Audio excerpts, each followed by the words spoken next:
before I die, I want to create 5,000 acrostic poems in other languages, or more.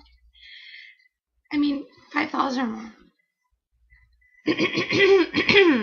I want to travel if it makes sense for me to travel, if it's good for both me and people around me and others in the world.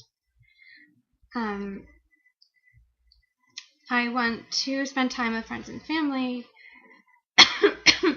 new people I meet, and new people I could meet in the future. I want to cry, experience life to its fullest possible extent as it is possible for each of us who are tiny specks in the universe. Let me take you back to a couple of years ago when I graduated from music conservatory. This was in 2001.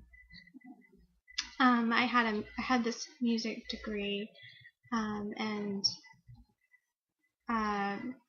I knew I didn't want to do that or be that, but I was praying for revelation from God about it, to see would He give me a calling. I wasn't sure. Why wasn't I like a missionary or something like that?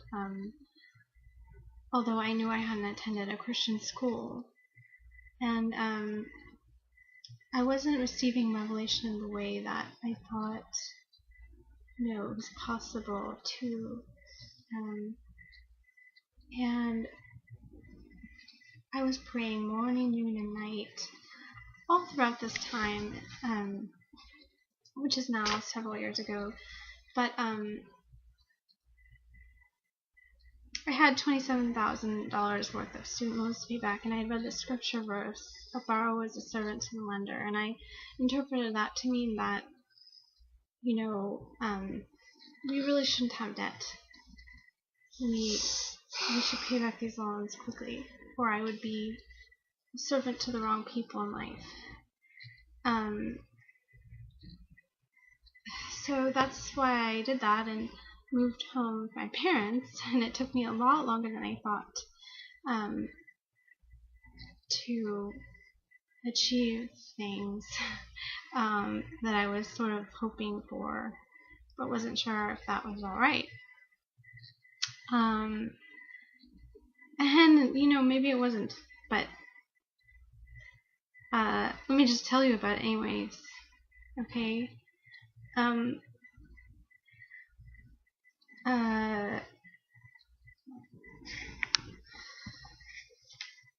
My friend's mother's family, she had received this opportunity for an interview for a position that she turned down. She wasn't interested in doing that particular thing. Mommy, there's Kitty. Yes, there he is. And she turned it down. Mommy, I want donuts.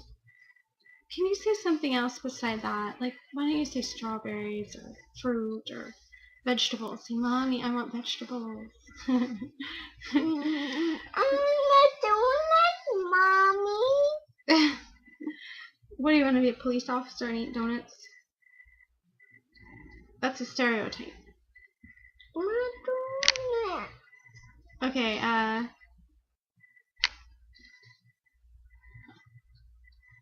Okay, so I would read these proverbs in the morning. I was just a music teacher.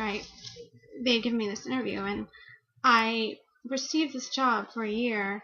I taught in the kindergarten. I helped with the kindergarten in the morning, and then in the afternoon I taught music classes for the church school. But then I didn't receive that. I was commuting like an hour away, and I wasn't trained as a music teacher. They said I could come back as a kindergarten aide, but it didn't pay enough for the distance I lived, and I had no reason to move there.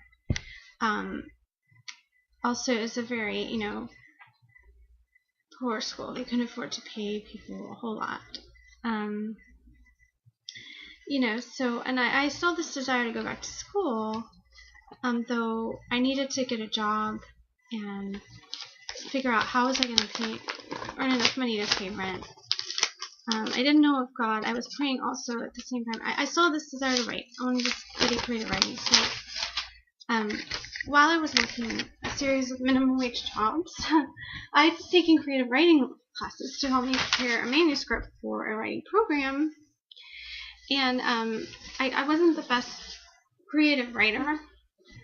And I was conflicted about things about how to be a creative writer, a good creative writer. And